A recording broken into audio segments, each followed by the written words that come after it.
Shalom, shalom, mes frères et sœurs. Soyez bénis au nom de notre Sauveur béni de Dieu, Jésus-Christ, notre Sauveur. Que sa bonne main soit étendue sur nous.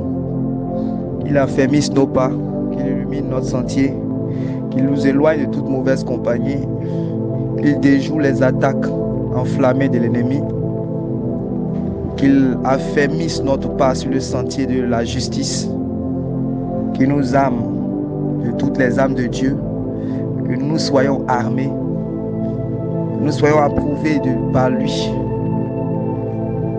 Au nom de Jésus-Christ. Que Dieu vous bénisse, mes frères. Je vais partager avec vous une parole afin de nous affermir dans ce moment où la parole de Dieu se fait rare et les fausses doctrines sont en train d'être publiées afin de pouvoir égarer plus d'un, afin de pouvoir égarer beaucoup de disciples, comme l'apôtre Paul l'avait dit dans Actes chapitre 20, le verset 26. Lorsqu'il avait appelé les évêques, il a demandé aux évêques de veiller sur le troupeau de Dieu, sur lequel le Saint-Esprit les avait établis évêques.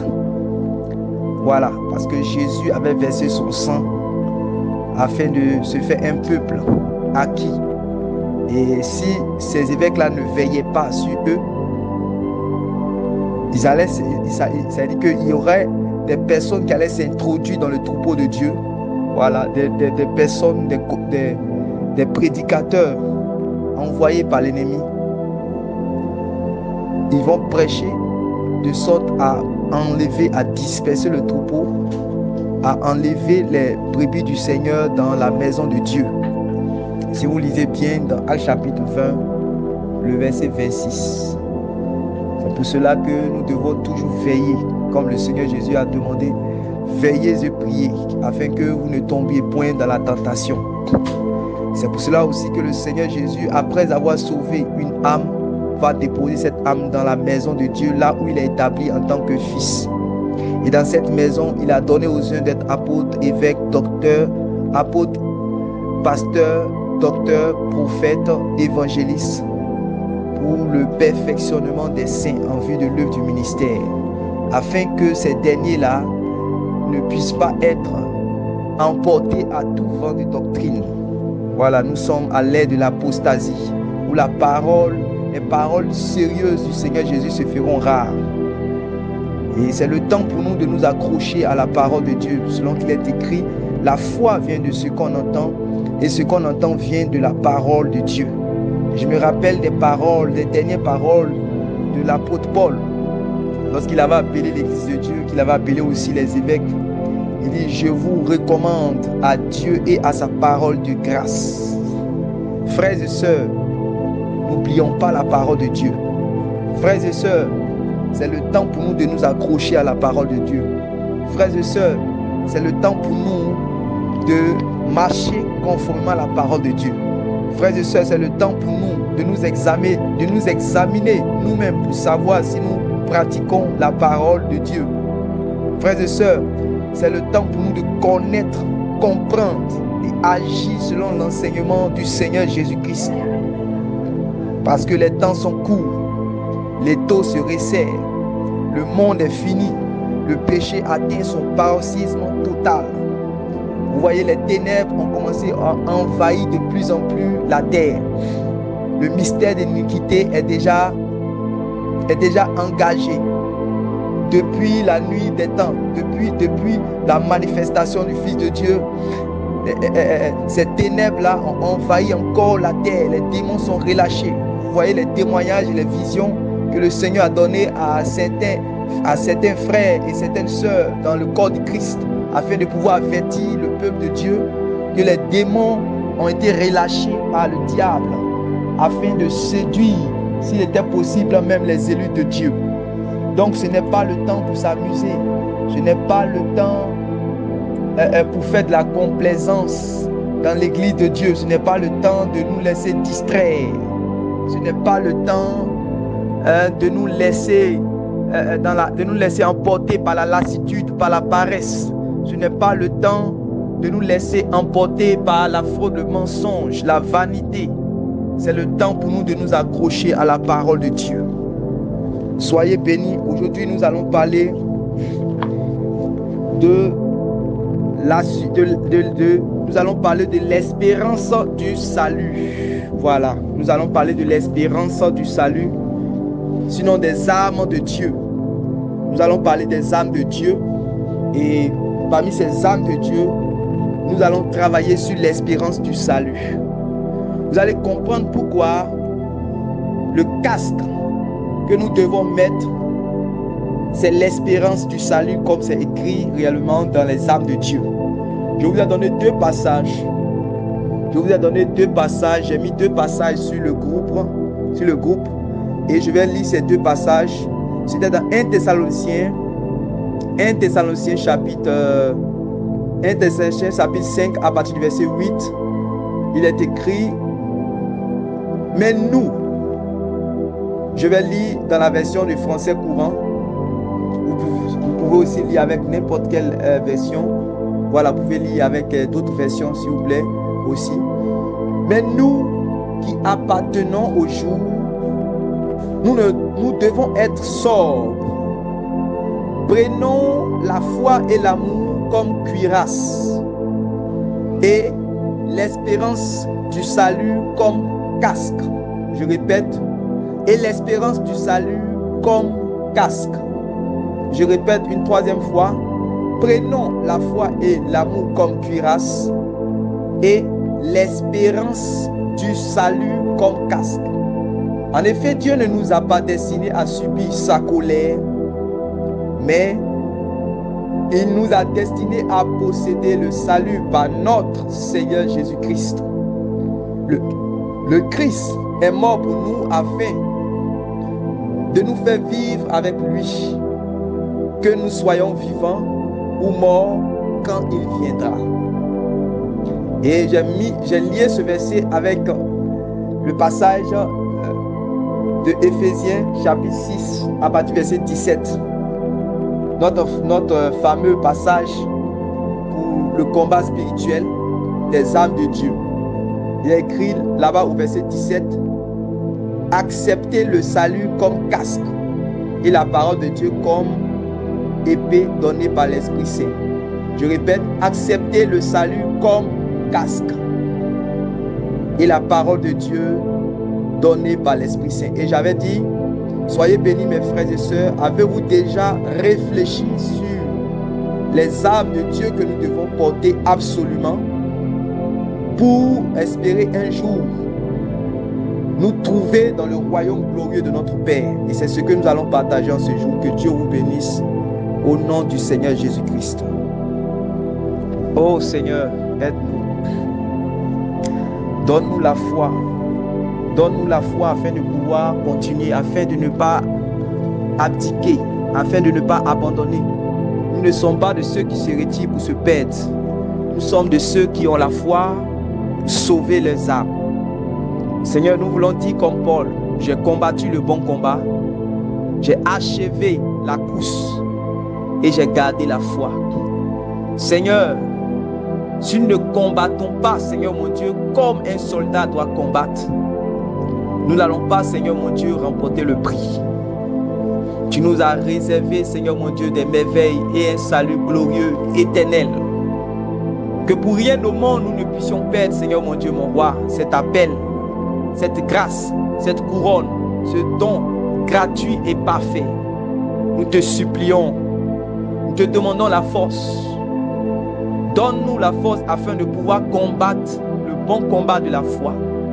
Donne-nous la force afin de pouvoir, Seigneur, achever notre course.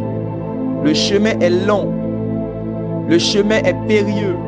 Il y a beaucoup, Seigneur, d'embuscades, beaucoup de mines positionnées par le camp ennemi, afin de nous voir nuire, afin de nous voir abattus, afin de nous voir désespérés, afin de nous voir, ô Dieu de gloire, découragés, afin de nous voir chuter. Mais Seigneur, tu as un plan de délivrance, tu as un plan de restauration, tu as un plan, ô Dieu de gloire, de salut pour nous. Tu ne nous as pas destinés à la colère, mais tu nous as destinés, Seigneur mon Dieu, mon roi, à posséder le salut par notre Seigneur Jésus-Christ lorsqu'il viendra dans les cieux. Quand même nous serons vivants, quand même nous serons morts au son de la trompette. Lorsque, Seigneur mon Dieu, cet ange donnera le signal, la trompette de Dieu retentira et les morts en Christ se réveilleront. Oh Seigneur, tu avais raison de dire heureux ceux qui meurent dans le Seigneur. La seconde mort n'a aucun pouvoir sur eux. Seigneur, que ta parole fasse écho dans notre cœur afin que nous ne nous éloignions point. Dans ce monde obscur, Seigneur mon Dieu, nous voulons serrer ta parole contre notre cœur afin de ne pas pécher contre toi. Nous sommes des enfants de la lumière, destinés à aller rencontrer un jour le Père des Lumières par Jésus-Christ notre Seigneur. Seigneur, nous te supplions de nous donner la force afin que, ô Dieu de gloire, nous puissions achever notre course. Le chemin est long, il nous faut de l'endurance. Nous te prions, ô Dieu de gloire, de nous accorder de l'huile afin que, Seigneur, oui, cette huile-là qui est le symbole de l'essence, cette huile-là qui est le symbole, Seigneur, de l'endurance, cette huile-là qui est le symbole, Seigneur, de la persévérance. Oui, nous avons besoin d'être constants dans les œuvres de Dieu. Nous avons besoin d'être endurants, Seigneur mon Dieu, sur le chemin. Oui, si nous sommes fatigués, Seigneur, que l'huile, Seigneur mon Dieu, mon roi, se manifeste. Et que, Seigneur mon Dieu, nous puissions, oui, continuer la course. Je veux prier aussi pour ceux qui dorment, Seigneur. Ceux qui sont laissés emporter, Seigneur mon Dieu, par les œuvres de la chair. Ceux qui sont détournés, Seigneur mon Dieu, mon roi, du chemin. Nous, Seigneur, prions afin que, Seigneur, tu les ramènes sur le droit chemin. Ceux-là, Seigneur mon Dieu, qui se sont arrêtés comme la femme de Lot, alors que les anges lui ont demandé de ne pas s'arrêter sur le chemin, de courir, de courir, de courir et d'arriver dans le lieu que tu as réservé pour leur salut. Oh Seigneur, cette femme s'est dit qu'elle a été déjà délivrée de Sodome et Gomorrhe. Elle a été même envoyée jusqu'à dans le chemin de Soa. Et elle n'a pas écouté l'instruction salutaire des anges. Seigneur, donne-nous de ne pas faire comme elle. Ces choses ont été écrites pour nous servir d'avant, pour nous servir d'exemple. Seigneur, nous te supplions. Nous te supplions de nous donner la force de continuer le chemin, d'achever notre course. Et Seigneur, quand même nous aurons achevé notre course, Seigneur, ce jour-là, que Seigneur mon Dieu, tu puisses voir la foi en nous. Ton serviteur Paul a dit, quand j'ai achevé la course, j'ai gardé la foi. Seigneur, tu as dit, quand tu viendras, est-ce que tu trouveras la foi sur la terre? Ta parole dit que dans les derniers temps, l'amour du plus grand nombre se refroidira. Plusieurs abandonneront la foi. Oh Seigneur, nous te supplions. Le monde est secoué. L'ennemi, Seigneur mon Dieu, s'est ligué afin, Seigneur mon Dieu, mon roi, de séduire toute l'humanité. Puisses-tu, oh Dieu de gloire, nous donner la force afin que, Seigneur, nous ne puissions pas tomber dans la tentation. Que la foi que tu nous as donnée, ce précieux don, oui, toi qui es l'auteur de notre foi et celui-là qui l'a fait grandir, nous ne voulons pas perdre la foi. Seigneur, que ni l'argent, ni l'or, ni les biens de ce monde ne puissent, Seigneur mon Dieu, mon roi, nous séduire. Seigneur, nous ne voulons pas troquer notre foi avec quoi que ce soit. La foi que tu nous as donnée est un don précieux. Sans elle, nous ne pouvons être agréables à toi. Donne-nous, ô Dieu de gloire, de garder le dépôt, de garder, Seigneur mon Dieu, l'enseignement qui nous donne la foi au nom de Jésus-Christ. Lorsque tu viendras, Seigneur, nous voulons être trouvés debout. Nous voulons être trouvés heureux et non pas, Seigneur, honteux, au nom de Jésus-Christ. Nous voulons être trouvés heureux et non pas confus, au nom de Jésus-Christ. Nous voulons être trouvés, Seigneur mon Dieu, vêtus et non pas dévêtus, au nom de Jésus-Christ. Nous voulons être trouvés, Seigneur mon Dieu, approuvés et non pas réprouvés, et non pas rejetés, et non pas disqualifiés. Au nom de Jésus-Christ, Seigneur, nous comptons sur toi. Seigneur, conduis-nous par la main. Nous ne savons comment marcher. Souviens-toi, lorsque tu as dit à Pierre, Pierre, avance. Et sur ta parole, Pierre a commencé à marcher sur les eaux. Il a commencé à marcher sur les eaux. Et arrivé à un certain moment, le vent a commencé à souffler. Les flots se sont ligués contre, oui, ton serviteur. Les vagues ont commencé à venir contre lui. Et il a commencé à prendre peur. Et il s'est enfoncé. Il s'est enfoncé. Il s'est enfoncé. Il s'est enfoncé. Seigneur, plusieurs d'entre nous s'enfoncent.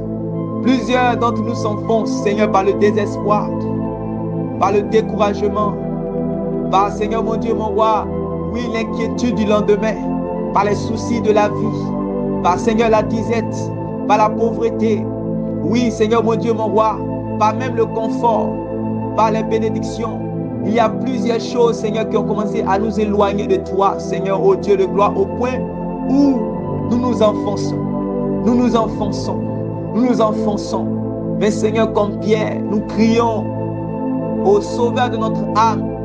Tiens-nous par la main et sors-nous, Seigneur mon Dieu, oui, des eaux qui nous submergent.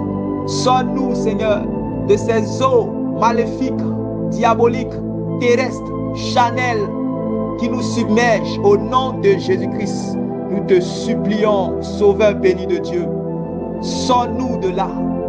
Sors-nous de là. Au nom de Jésus-Christ, nous voulons continuer le chemin. Nous voulons continuer à marcher. Nous ne sommes pas de ceux qui se retirent pour se perdre. Nous sommes de ceux qui ont la foi pour sauver leurs âmes. Tu as dit, mon juste vivra par la foi. S'il se retire, mon âme ne prend pas plaisir en lui. Oh Seigneur, merci pour ta grâce. Que ton nom soit béni et que ton nom soit glorifié. Au nom de Jésus-Christ. Au nom de Jésus-Christ. Au nom de Jésus-Christ. Église de Dieu, avant que nous puissions commencer, j'aimerais nous poser une question. Et cette question vient suite à une remarque. Une remarque qui est claire à nos yeux. On n'a pas besoin de vision pour savoir cela. On n'a pas besoin de vision pour savoir que nous sommes loin de l'église primitive. On n'a pas besoin de vision ou de révélation pour savoir que nous sommes loin de l'église biblique. Regardez l'espérance qui était dans le cœur, cette espérance vivante qui était dans le cœur des premiers disciples, des 3 premiers siècles. Et regardez maintenant l'espérance qui est dans notre cœur, nous qui sommes l'église moderne.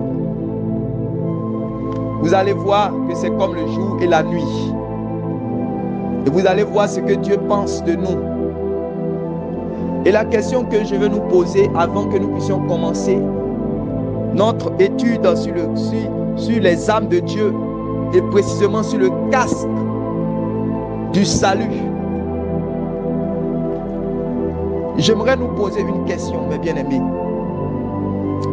Qu'est-ce qui a permis aux fidèles disciples du Seigneur Jésus des 3 premiers siècles, non seulement de rester debout, mais encore de rayonner au milieu de la persécution acharnée, au milieu des difficultés, au milieu de la fournaise de feu, au milieu des tribulations de tout ordre? Qu'est-ce qui a permis à ces fidèles-là, à ces élus de Dieu-là, de rester fermes? Qu'est-ce qui a fait qu'ils n'ont pas abdiqué? Qu'est-ce qui a fait qu'ils n'ont pas apostasié? Qu'est-ce qui a fait qu'ils ont tenu comme Méchak, Shadrach et Abednego? Qu'est-ce qui a fait qu'ils ont supporté, oui, la tentation et ils ont vaincu la tentation? Qu'est-ce qui a fait qu'ils n'ont pas aimé leur vie jusqu'à craindre la mort? Qu'est-ce qui a fait qu'ils n'ont même pas empêché les gens de leur arracher leur bien? Qu'est-ce Qu'est-ce qui a fait qu'ils ont accepté la volonté de Dieu? Cette volonté qui était de souffrir le martyre. Cette volonté de Dieu qui était de souffrir le martyre. Qu'est-ce qui a fait que lorsque l'église de Smyrne, après avoir reçu, oui, cette prophétie, cette parole du Seigneur qui leur disait, le diable va venir contre vous. Il va mettre beaucoup d'entre vous en prison. Il va vous jeter en prison. Il viendra, il va vous cribler. Il viendra avec sa fureur. Et la tribulation arrive à vous. Je connais votre tribulation et votre pauvreté.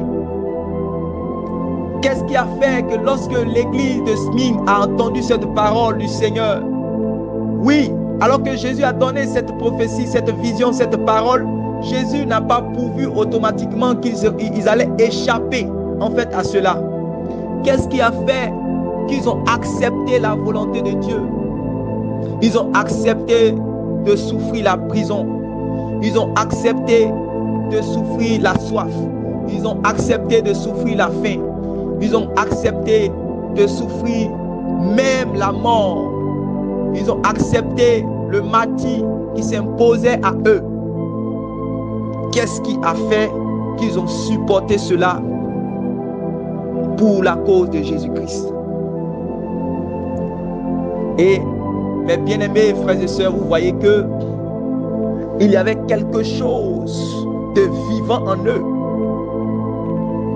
que nous n'avons pas. Il y avait quelque chose de vivant, quelque chose de précieux, quelque chose de fort, quelque chose de puissant en eux que beaucoup d'entre nous n'ont pas.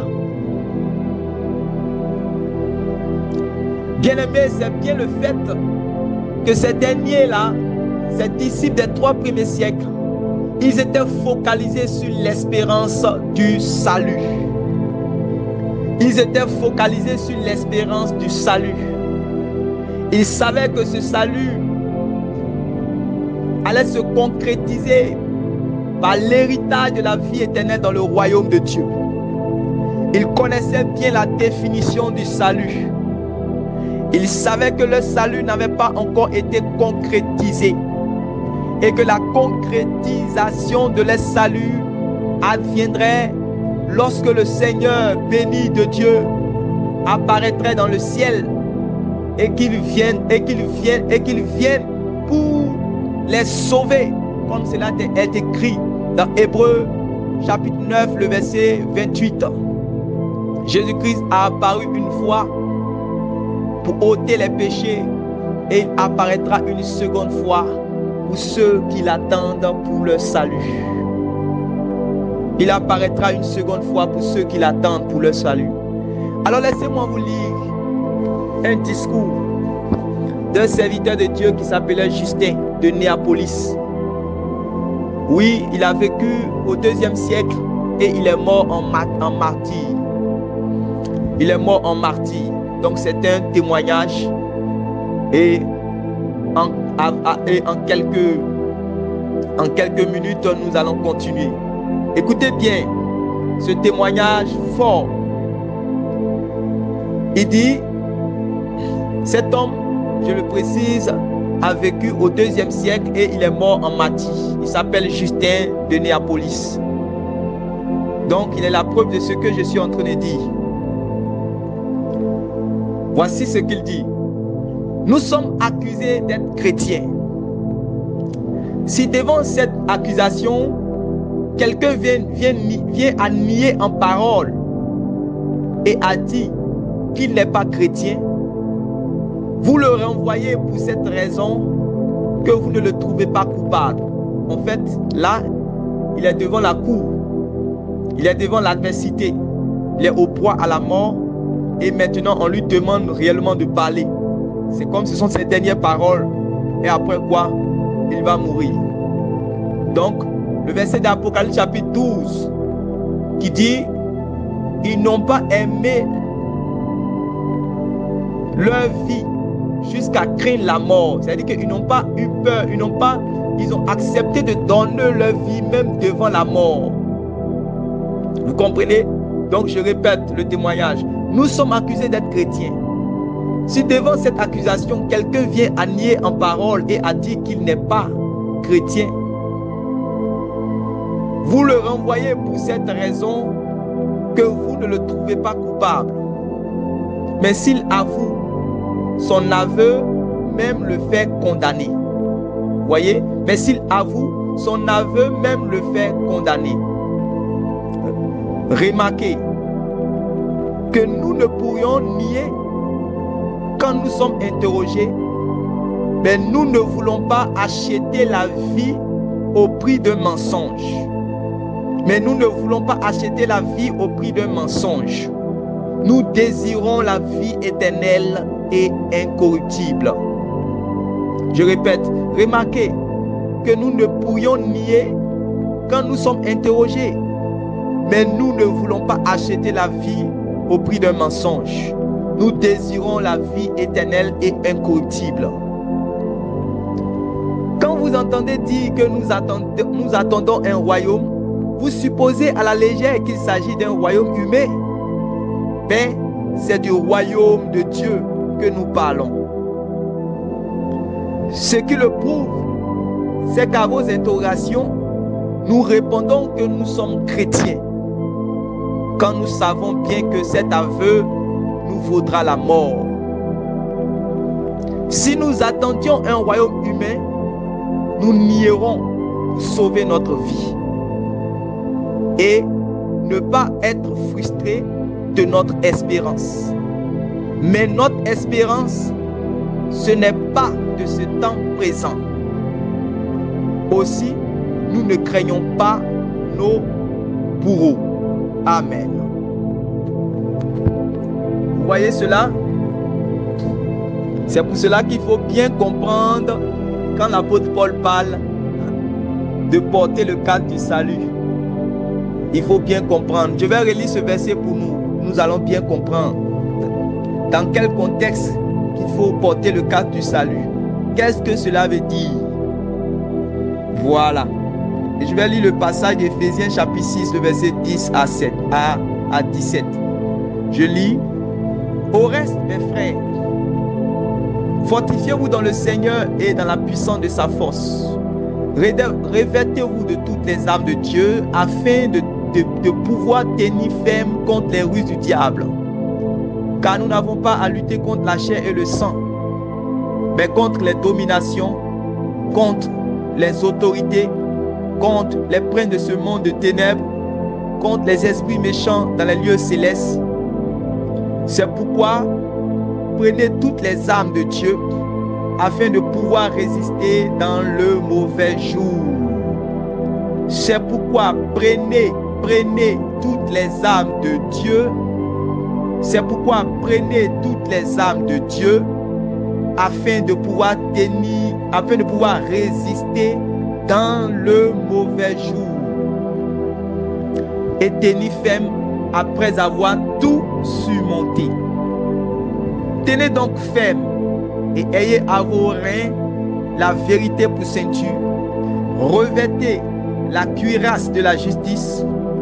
Mettez pour chaussure à vos pieds le zèle que donne l'évangile. Prenez par-dessus tout cela le bouclier de la foi avec lequel vous pourrez éteindre tous les traits enflammés du malin. Prenez aussi le casque du salut. Prenez aussi le casque du salut et l'épée de l'esprit qui est la parole de Dieu. Éphésiens 6, versets 10 à 17. Alors nous allons faire quelques remarques. Écoutez et comprenez, mes bien-aimés, ce que je vais dire. L'armure du chrétien, ce n'est pas un don auquel ce chrétien-là aspire. Je ne sais pas si vous me comprenez. L'armure du chrétien n'est pas un don auquel on aspire et que on reçoit et que l'on reçoit. L'armure du chrétien n'est pas un habit, un costume que l'on revêt par une déclaration de foi. C'est-à-dire, je porte le cas du salut. Je porte le bouclier de la foi. Je porte la cuirasse de la justice. Je porte les chaussures que donne le zèle de l'évangile. Non, non, non, non. L'armure du chrétien est une posture qu'il faut adopter. Vous comprenez? L'armure du chrétien est une posture que celui-ci doit adopter. Chaque élément de cette armure est une attitude que l'on développe en Christ. Vous comprenez la première remarque? Chaque élément de cette armure que le chrétien réellement doit porter, chaque élément de cette armure est une attitude que l'on développe en Christ. Voilà la première remarque que je vais nous faire comprendre, je vais nous faire remarquer dans le texte de Éphésiens chapitre 6, verset 10 à 17.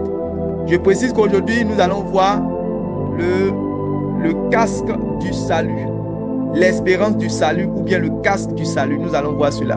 Donc, je vais faire encore une deuxième remarque. L'armure du chrétien n'est pas une combinaison en une pièce qu'on a au complet ou qu'on n'a pas du tout. L'armure du chrétien n'est pas une combinaison en une pièce qu'on a au complet ou qu'on n'a pas du tout. Mais l'armure du chrétien est un agencement de plusieurs pièces dont chacune doit être enfilée. L'armure du chrétien est un agencement de plusieurs pièces dont chacune doit être enfilée.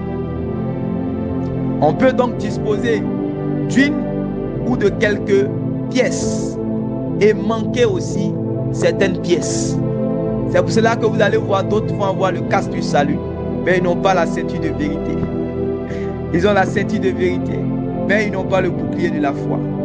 Alors qu'en réalité, quand l'apôtre Paul, au moment où réellement il voyait les soldats aller et revenir, pendant que lui il était en prison, il voyait, étant inspiré par le Saint-Esprit, que ces personnes-là étaient armées et leurs vêtements étaient au complet.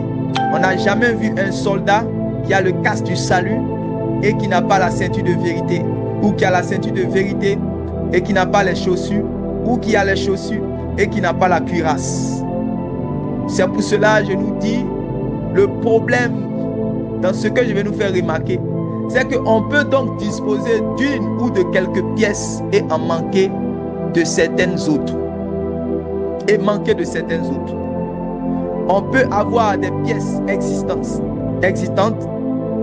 Vous voyez, on peut avoir des pièces existantes, mais des pièces qui sont rabougries ou peut-être en mauvais état. Vous voyez? Voilà. Et selon l'application que l'on remet à les construire et à les conserver. Donc voici la deuxième remarque. C'est qu'il faut avoir toutes les âmes de Dieu au complet. Mais il ne faut pas avoir d'autres qui sont en bon état et d'autres qui sont en mauvais état. Ou bien il ne faut pas avoir d'autres et puis avoir d'autres et ne pas avoir d'autres. Voilà. Donc voilà ce qu'il faut remarquer par rapport aux âmes de Dieu. Voilà. Vous savez, nous sommes dans un environnement hostile. Hein? Voilà. Et donc ce n'est pas parce que nous avons confessé le Christ, que nous sommes passés par les eaux du baptême et que nous avons reçu l'Esprit supérieur d'en haut sur nous, que le diable va dormir sur son coussin et puis va nous laisser. Voilà. Non, non, non, non. Imaginez quelqu'un qui se lève et qui va en Corée du Nord pour aller implanter une église. Là-bas où être chrétien, c'est être passible de la prison. Ou imaginez-vous en 1945, dans le camp de Ashtan, c'est-à-dire que dans le camp il y a un camp comment d'Hitler, les camps de concentration.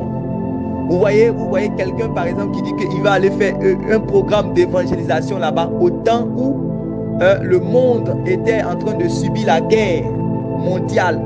Il dit qu'il va aller dans le camp, dans le bastion de Hitler pour aller faire un programme d'évangélisation. Vous voyez un peu la difficulté.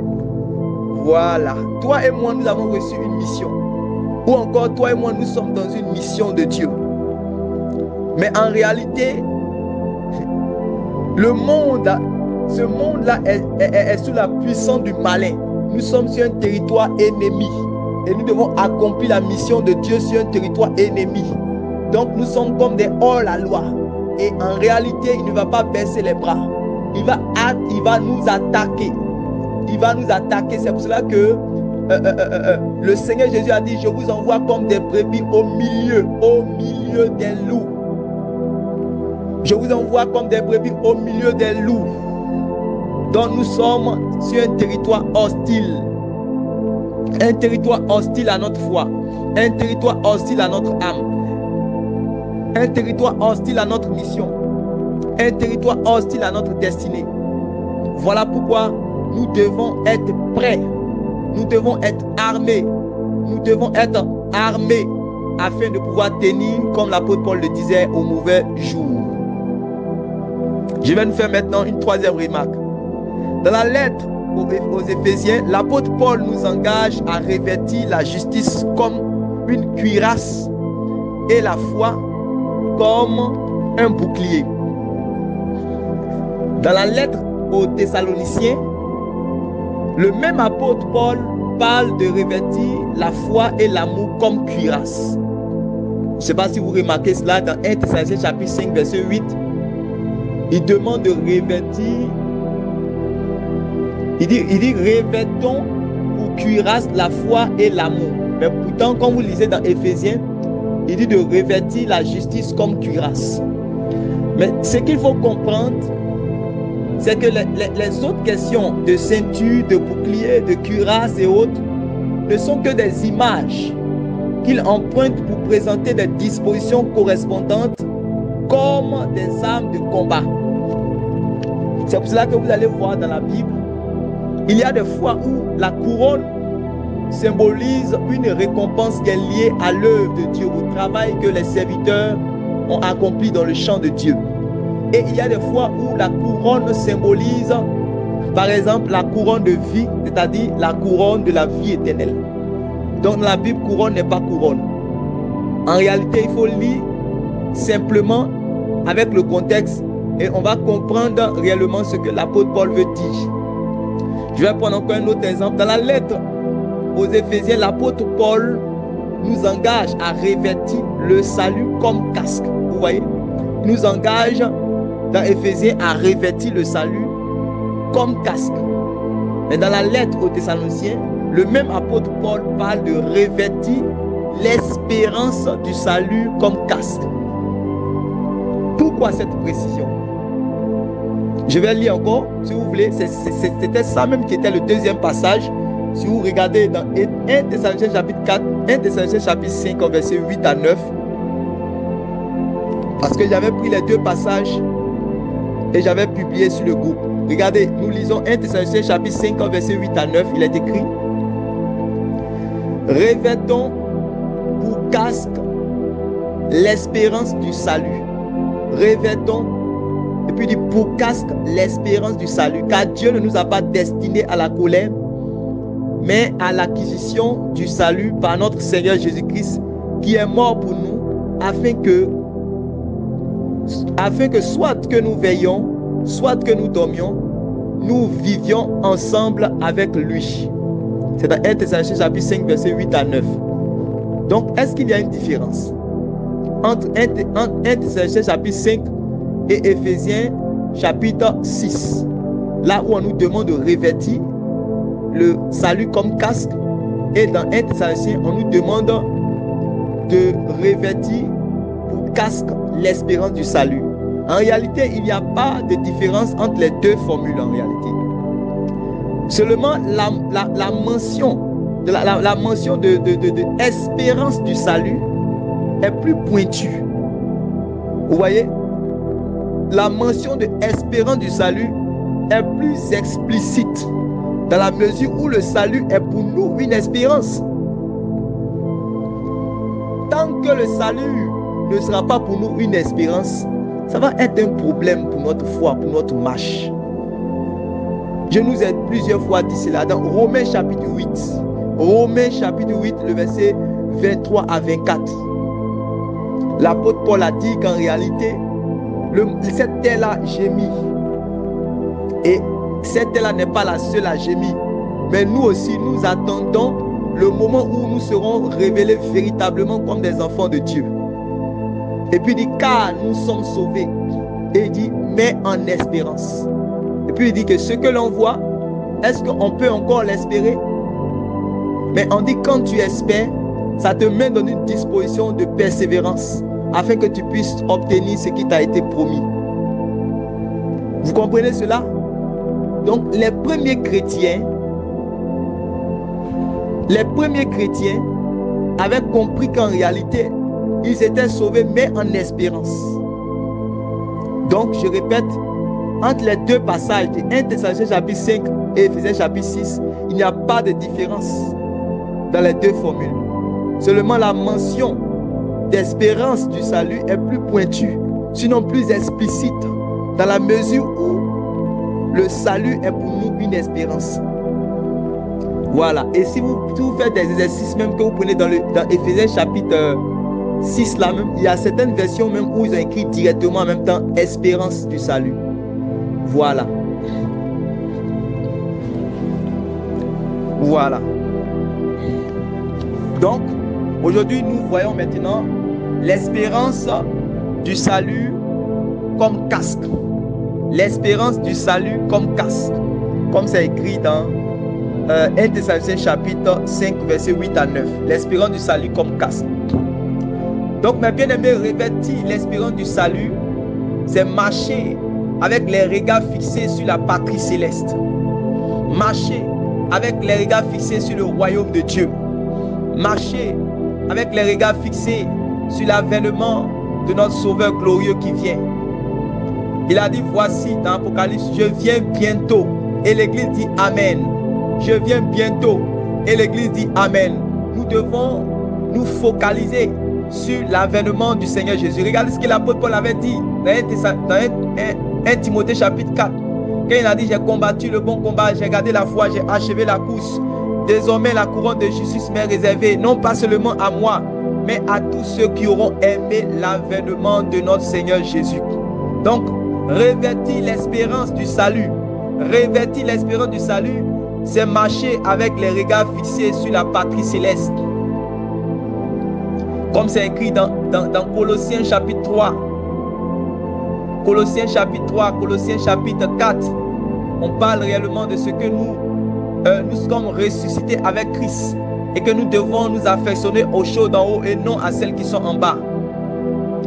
Revêtir l'espérance du salut, c'est vivre avec un objectif clair, un objectif inamovible, c'est-à-dire celui de parvenir à la résurrection et à l'héritage de la vie éternelle dans le royaume de Dieu. Oui, nous devons parvenir à la résurrection. Nous sommes appelés à devenir des fils de la résurrection. Oui, nous sommes maintenant enfants de Dieu, mais ce que nous sommes n'a pas encore été véritablement manifesté. Lorsque cela sera manifesté, nous le verrons tel qu'il est, nous serons semblables à lui. Et Jean ajoute, quiconque a cette espérance, quiconque a cette espérance, quiconque a cette espérance en lui se rend lui-même pur comme Jésus-Christ est pur. Donc mes bien-aimés, revêtir l'espérance du salut, revêtir l'espérance du salut, c'est d'avoir les regards fixés sur la patrie céleste, d'avoir les regards fixés sur l'avènement du Seigneur Jésus. Quiconque sera nourri et fermement attaché à cette espérance, en tout cas, il sera armé pour affronter les épreuves et les pires tribulations auxquelles il pourra faire face. Vous comprenez cette déclaration du témoin, comment il s'appelle, du témoin que nous avons lu tout à l'heure, du témoin Justin. C'est parce qu'en réalité, il savait qu'il y avait une vie qui lui était réservée après la mort. Selon qu'il est écrit, sois fidèle jusqu'à la mort et tu auras la couronne de vie. Heureux celui qui aura supporté patiemment les persécutions. C'est celui-là qui va avoir la vie pour couronne. Donc quiconque est nourri est fermement attaché à cette espérance est armé pour affronter les épreuves et les pires tribulations auxquelles il pourra faire face. Donc l'évangile que nous annonçons, les enseignements que nous donnons de la part du Seigneur Jésus doivent nourrir notre esprit de cette espérance, doivent nourrir notre esprit de cette espérance et non des espérances mortes. Non, l'évangile apporte une espérance vivante. L'évangile apporte une espérance vivante. La sainte doctrine apporte une espérance vivante. L'espérance de la vie éternelle dans le royaume de Dieu. C'est cela qui va nous donner de pouvoir faire face à l'adversité. C'est cela qui va nous donner de pouvoir faire face à la tribulation. C'est cela qui va nous donner de pouvoir même affronter la mort s'il est possible, sans jamais renier Christ. Sans jamais renier Christ. Donc quiconque est nourri et fermement attaché à cette espérance est armé pour affronter les épreuves et les pires tribulations auxquelles il pourra faire face sans jamais renier Christ et son attachement à le suivre. C'est pour cela que quand nous lisons dans 1 Pierre le chapitre 3 à 6, 1 Pierre chapitre 1 du moins, 1 Pierre chapitre 1 verset 3 à 6, il est écrit: béni soit Dieu, le Père de notre Seigneur Jésus-Christ, qui, selon sa grande miséricorde, nous a régénérés pour une espérance vivante. Qu'est-ce que nous espérons? Qu'est-ce que l'Église espère? Qu'est-ce que l'Église de notre époque, de notre génération espère? Qu'est-ce que ceux qui ont décidé de marcher avec le Seigneur Jésus espèrent? Qu'est-ce que ceux qui remplissent les assemblées chaque journée dominicale, chaque dimanche, qu'est-ce qui remplit leur cœur? Est-ce une espérance vivante ou une espérance morte? Béni soit Dieu le Père de notre Seigneur Jésus-Christ, qui selon sa grande miséricorde nous a régénérés pour une espérance vivante, pour un héritage qui ne se peut ni corrompre, ni souiller, ni flétrir, lequel vous est réservé dans les cieux. Lequel, regardez, les mots sont forts, hein? Lequel vous est réservé, lequel vous est réservé dans les cieux. Quelque chose qui est réservé n'est pas acquis. Quelque chose qui est réservé est encore une promesse. Lequel vous est réservé dans les cieux, à vous qui par la puissance de Dieu êtes gardés par la foi pour le salut prêt à être révélé dans les derniers temps. Pour le salut prêt à être révélé dans les derniers temps. C'est là ce qui fait votre joie. Oh, alléluia. C'est là ce qui fait votre joie. Que cela fasse ta joie. Que cela fasse ma joie. Qu'un jour, je serai avec le Christ, le Fils unique du Dieu vivant. Je vais vivre avec Dieu pour toujours, éternellement. C'est là ce qui fait ma joie. Un jour, je serai avec mon Père dans les cieux. Un jour, je serai avec mon Père dans son royaume. C'est là ce qui fait ma joie. Quel que soit tout ce que tu pourras perdre, quel que soit tout ce que tu pourras endurer, quel que soit tout ce que tu pourras réellement perdre dans ce monde, sache qu'en réalité, ce qui doit te faire, ce qui doit faire ta joie, c'est qu'un jour, tu vas vivre avec Dieu éternellement. Il dit, c'est là ce qui fait votre joie. Vous voyez, c'est là ce qui fait votre joie. Quoique maintenant, c'est là ce qui fait votre joie. Quoique maintenant, puisqu'il le faut, vous soyez attristés pour un peu de temps par diverses épreuves. 1 Pierre chapitre 1 verset 3 à 6. En réalité, ce que l'apôtre Pierre dit est clair. C'est que Dieu nous a régénérés pour un but. Voilà, Dieu nous a régénérés pour un but. Il nous a fait naître de nouveau en Jésus-Christ pour un but. Il nous a fait naître de nouveau en Jésus-Christ avec un objectif très précis.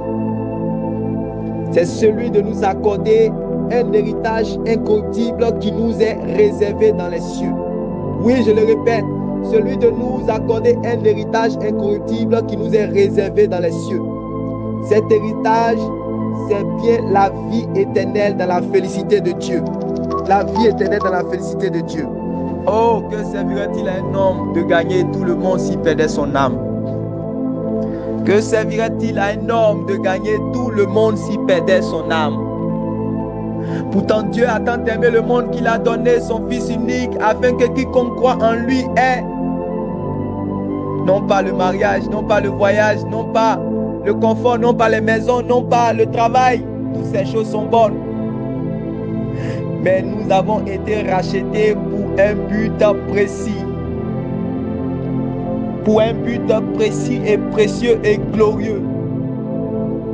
C'est pour que nous puissions hériter de la vie éternelle dans la félicité de Dieu. Alléluia. Regardez ce que l'apôtre Jean encore va dire. 1 Jean chapitre 2, le verset 24 à 25. Oui, mes bien-aimés, ayons à notre tête le casque qui est l'espérance du salut. 1 Jean chapitre 2, verset 24 à 25 dit ceci. Pour vous, que ce que vous avez entendu dès le commencement demeure en vous. Si ce que vous avez entendu dès le commencement demeure en vous, vous demeurez dans le Fils et dans le Père. Et c'est ici la promesse que lui nous a promise. C'est ici la promesse qu'il nous a promise, que lui nous a promise. C'est ici la promesse que lui nous a promise, la vie éternelle. Donc, la promesse qu'il nous a faite, c'est la vie éternelle.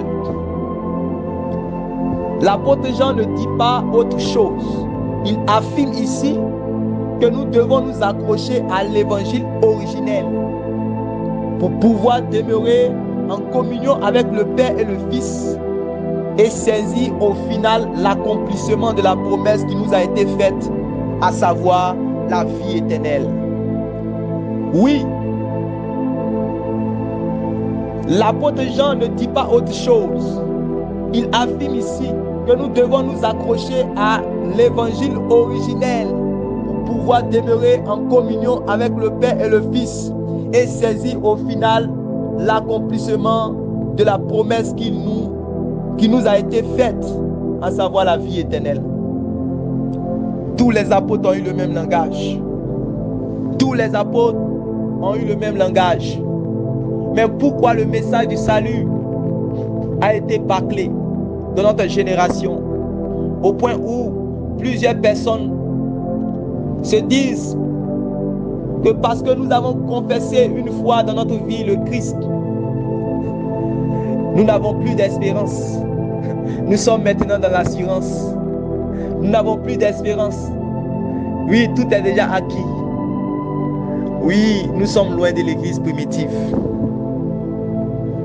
C'est pour cela que le Seigneur m'accorde la grâce de pouvoir toujours, tant que j'aurai le souffle de vie, la grâce de pouvoir annoncer l'évangile, de pouvoir insister sur ces choses. Regardez ce que l'apôtre Paul dira. Avant d'arriver même à l'apôtre Paul, regardez ce que l'apôtre Jude même dit. Dans Jude, verset 20 à 21.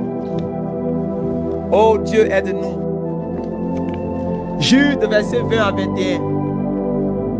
Pour vous, bien-aimés, vous édifiez en vous-même sur votre très sainte foi et priant par le Saint-Esprit, maintenez-vous dans l'amour de Dieu en attendant la miséricorde de notre Seigneur Jésus-Christ pour la vie éternelle.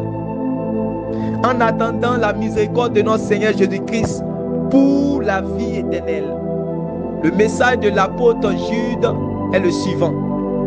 Par la mise en pratique de la parole et dans la prière, nous devons persévérer dans l'amour de Dieu en attendant que le Seigneur nous enlève de ce monde pour la vie éternelle. Oui, un jour, notre délivrance arrivera. Nous attendons notre délivrance. Bientôt, Dieu écrasera le diable sous nos pieds. La souffrance sera terminée. Oui, nous allons déposer les âmes et nous allons être récompensés par notre Père qui est dans les cieux. La paix gagnera à jamais notre cœur. La joie débordera notre cœur. L'amour sera, oui, en plénitude en nous. Tout ce qui a été déposé comme sémence deviendra maintenant en plénitude. Alléluia. Regardez ce que l'apôtre Paul dit dans Tite, chapitre 1, le verset 1 à 3. Ce passage est magnifique. Tite, chapitre 1, verset 1 à 3. Dans Tite, chapitre 1, le verset 1 à 3. Tite, chapitre 1, verset 1 à 3 dit ceci. Paul, serviteur de Dieu et apôtre de Jésus-Christ pour la foi des élus de Dieu et la connaissance de la vérité qui est selon la piété. Beaucoup de personnes lisent ce passage mais ne font pas beaucoup attention. Regardez bien, je lis encore. Paul, serviteur de Dieu et apôtre de Jésus-Christ. 1. Pour la foi des élus de Dieu. Et 2. La connaissance et pour la connaissance de la vérité qui est selon la piété. Là n'est pas mon message, mais j'aimerais que vous puissiez faire attention à l'appel de l'apôtre Paul. À l'appel de l'apôtre Paul avec ce passage est très important. Je continue. Il dit cet appel-là, il dit lesquels reposent sur l'espérance de la vie éternelle. Vous voyez? Paul, serviteur de Dieu et apôtre de Jésus-Christ pour la foi des élus de Dieu et la connaissance de la vérité qui est selon la piété, lesquels reposent sur l'espérance de la vie éternelle. Donc, ta foi et ma foi reposent, se fondent, se bâtit sur une espérance de la vie éternelle qui a été promise dès les temps les plus anciens, dès les plus anciens temps par le Dieu qui ne ment point et qui a manifesté sa parole en son temps par la prédication qui m'a été confiée. Donc l'apôtre Paul explique ici que ce qui justifie notre foi dans l'évangile et notre engagement à obéir à la vérité, à la parole de vérité, c'est la vie éternelle dans laquelle on espère, selon la promesse du Dieu qui ne ment point.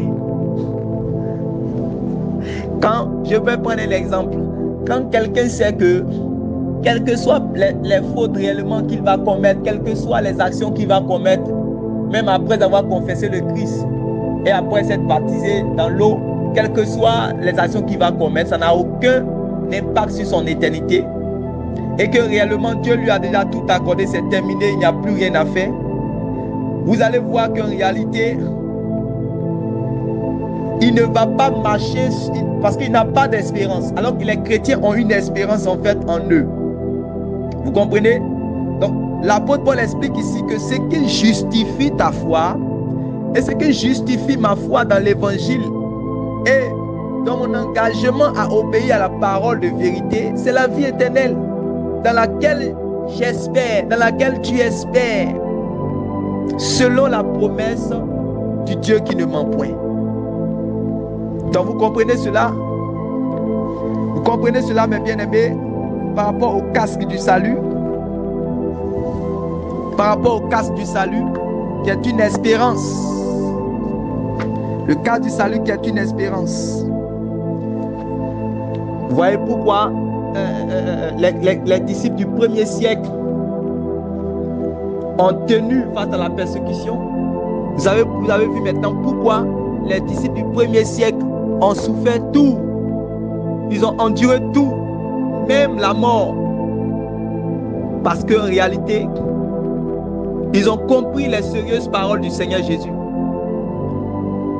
Ils ont compris les sérieuses paroles du Seigneur Jésus dans les évangiles. Ces paroles étaient suffisantes. Parce que quand le maître parle, la théologie se tait. Quand le maître parle, les avis mortels se taisent. Quand le maître parle, les pensées humaines, traditionnelles, se taisent. Quand le maître parle, nous obéissons. On ne réfléchit pas. On ne spécule pas. Non. Donc vous comprenez pourquoi ces personnes-là ont enduré ces tribulations-là.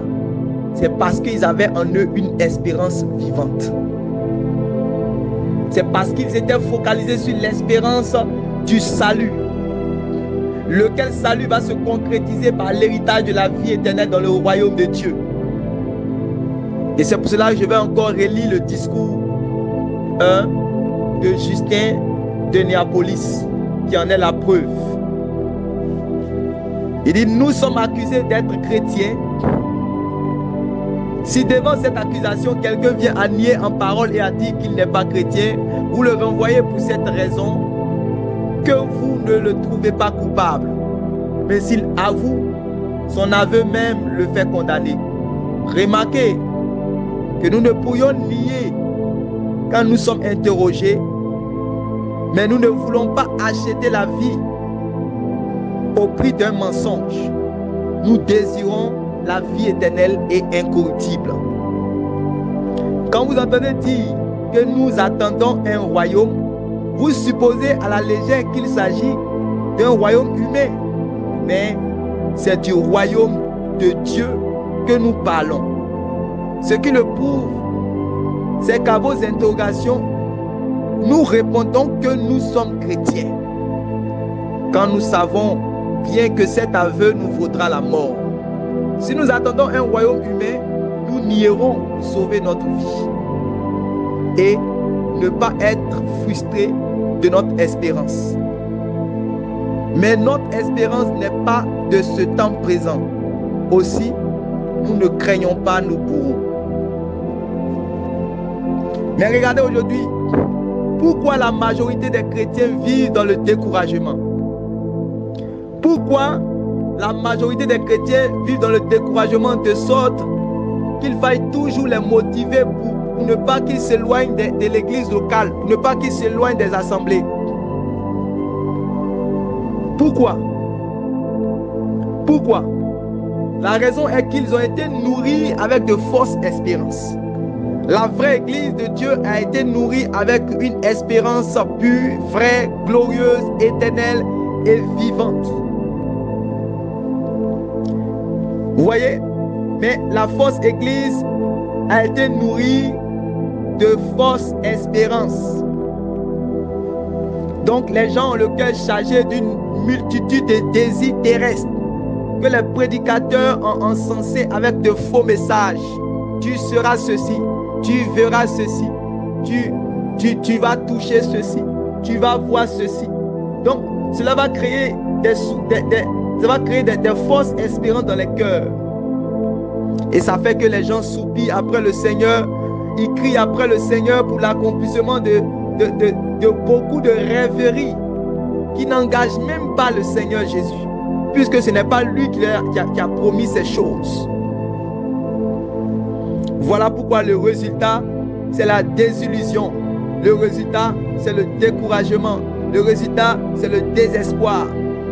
Le résultat, c'est le découragement et un suivisme aveuglé des faux prophètes pour être égarés. Parce qu'ils n'ont pas aimé la vérité pour être sauvés. Alors Dieu les envoie une puissance d'égarement afin qu'ils puissent se perdre. Église, n'oublie pas ton espérance. Cette espérance est vivante. Cette espérance donne la vie. Voilà ce que la Bible appelle le casque du salut. Vous comprenez cela? Nous sommes dans une espérance. Nous sommes dans une espérance. Nous attendons le Sauveur béni de Dieu. Nous attendons sa gloire. Nous attendons son royaume. Nous attendons sa félicité. Supportons tout. Supportons les injures. Supportons les moqueries. Supportons les tribulations. Supportons les souffrances. Tenons devant la tentation. Oui, brandissons la justice de Dieu. Brandissons les armes de Dieu. Oui, je nous ai dit que celui qui ne résiste pas au diable, alors le lion va le manger. Il faut résister au lion afin que le lion ne te mange pas. Le lion mange la proie. Dieu nous envoie comme des agneaux au milieu des loups. Oui, et nous devons être armés des armes de Dieu. Nous devons résister par la force que donne l'Esprit, par l'assistance du Saint-Esprit, par la communion du Saint-Esprit, par la communication du Saint-Esprit. Nous devons résister dans les prières, dans les jeûnes, dans notre intimité avec Dieu, par sa parole, par notre attachement à la parole de vérité. Oui, non pas cette parole diluée, mais cette parole de vérité. Attachons-nous à Dieu, attachons-nous à sa parole. Le temps est court, les taux se resserrent. Oui, le péché a atteint son paroxysme total. Oui, la colère de Dieu s'en vient sur les nations. Oui, mais Dieu veut sauver une église. Dieu veut sauver une église digne. Dieu veut sauver une église pure. Dieu veut sauver une église sans tache, ni ride, ni rien de semblable. Il a déjà dit et il ne va pas changer sa parole. Le Seigneur vient, mais il ne vient pas pour n'importe quelle église. De même que Adam n'a pas marié Ève tant qu'il n'avait pas vu en elle son semblable, le Seigneur Jésus ne va pas marier l'église tant qu'il n'a pas vu en elle son semblable. C'est pour cela que nous devons nous attacher à sa parole de vérité avec laquelle il est venu du ciel. Cette parole qui peut nous purifier. Les apôtres ont dit que nous avons été purifiés par l'obéissance à la vérité. La vérité qui est en Jésus nous purifie. Attachons-nous à elle. Regardons à l'espérance. Regardons à la venue du Seigneur. Ne nous focalisons pas sur nos soucis. Ne nous focalisons pas sur les choses de ce monde. Ne nous focalisons pas sur les problèmes. À chaque jour suffit sa peine. Dieu sait de quoi nous avons besoin. Dieu sait ce qui est bon pour nous. Dieu connaît nos problèmes. Jésus connaît tout. Jésus voit tout. Jésus connaît tout. Jésus voit tout. Jésus connaît tout. Jésus voit tout. Jésus est avec toi. Jésus n'abandonne pas. Jésus ne délaisse pas. Jésus est vivant. Jésus est plus proche de toi que tu ne puisses l'imaginer. Jésus est plus proche de toi que tu ne puisses l'imaginer. Il n'abandonne pas. Il ne délaisse pas. Oui, un Dieu fidèle. Oui, un Dieu miséricordieux. Un Dieu compatissant. Là où les hommes regardent les gens avec dédain, là où les gens disent qu'il n'y a plus d'espoir, Jésus est là et il n'abandonne pas. Alors pourquoi s'inquiéter? Le diable est un menteur. Il veut passer devant nos yeux les richesses de ce monde afin de nous séduire. Oui, il veut passer devant nos yeux les problèmes, les difficultés. Oui, afin que l'amour du plus grand nombre disparaisse, afin que la foi puisse disparaître. Il veut passer devant nos yeux, devant notre esprit. Oui, les inquiétudes. Ces choses étouffent notre foi. Ces choses étouffent notre espérance. Nous sommes des enfants d'Abraham. La Bible a dit, espérant contre toute espérance. Vous comprenez? Nous devons espérer. Nous devons espérer. Nous devons attendre avec persévérance la venue de notre Sauveur béni de Dieu. Nous devons nous attendre à lui. Oui, nous devons nous attendre à lui. Il vient bientôt. Il vient pour nous délivrer. Il vient pour nous sauver. Il vient pour nous établir. Il vient pour nous établir dans la gloire. Il vient pour nous établir dans la domination. Il vient pour nous établir dans le règne. Un règne éternel selon qu'il est écrit dans Daniel chapitre 2, dans Daniel chapitre 7, dans Daniel chapitre 9, dans Daniel chapitre 12. Nous nous devons régner avec le Christ. Tous les prophètes ont unanimement prophétisé ce règne, ce mystère de Dieu qui s'accomplirait. Et le temps où Dieu va récompenser ses serviteurs, les petits et les grands, tous ceux qui ont servi le Seigneur fidèlement seront récompensés. Ils vont vivre dans la félicité, un royaume de gloire. Toutes choses nouvelles seront dressées. Ils seront assis à table avec le maître de gloire. Ils régneront en prince, en reine. Alléluia. Ce jour arrive. Que pour rien au monde, tu puisses perdre cette espérance. Que pour rien au monde, tu puisses abandonner cette espérance. Que pour rien au monde, tu puisses étouffer cette espérance. Que pour rien au monde, tu puisses te détourner de cette espérance. Que pour rien au monde, tu puisses fuir cette espérance. Saisis cette espérance. Marche afin de saisir cette espérance. Combat afin de saisir cette espérance. Travaille afin de saisir cette espérance. Aime Dieu, crains Dieu afin de saisir cette espérance. Aimons Dieu afin que nous puissions saisir cette espérance. Aimons-le afin que nous puissions saisir cette espérance. Le temps n'est pas loin. Le temps n'est pas loin. Pour un peu de temps, acceptons de souffrir. C'est notre part, la part de souffrance. Oui, car quiconque ne souffre pas avec lui ne pourra hériter aussi avec lui. Ceux-là qui ont accepté le principe de porter leur croix, c'est ceux-là qui seront trouvés dignes de régner avec lui dans sa gloire. Comparons tout ce que nous vivons sur cette terre avec tout ce que le Seigneur de gloire nous réserve dans le royaume de gloire. Ça ne peut même pas être comparé. Alors, mes bien-aimés, que le Seigneur vous bénisse. Ayons pour casque l'espérance du salut. Ayons pour casque l'espérance du salut au nom de Jésus-Christ. Amen. Amen. Amen.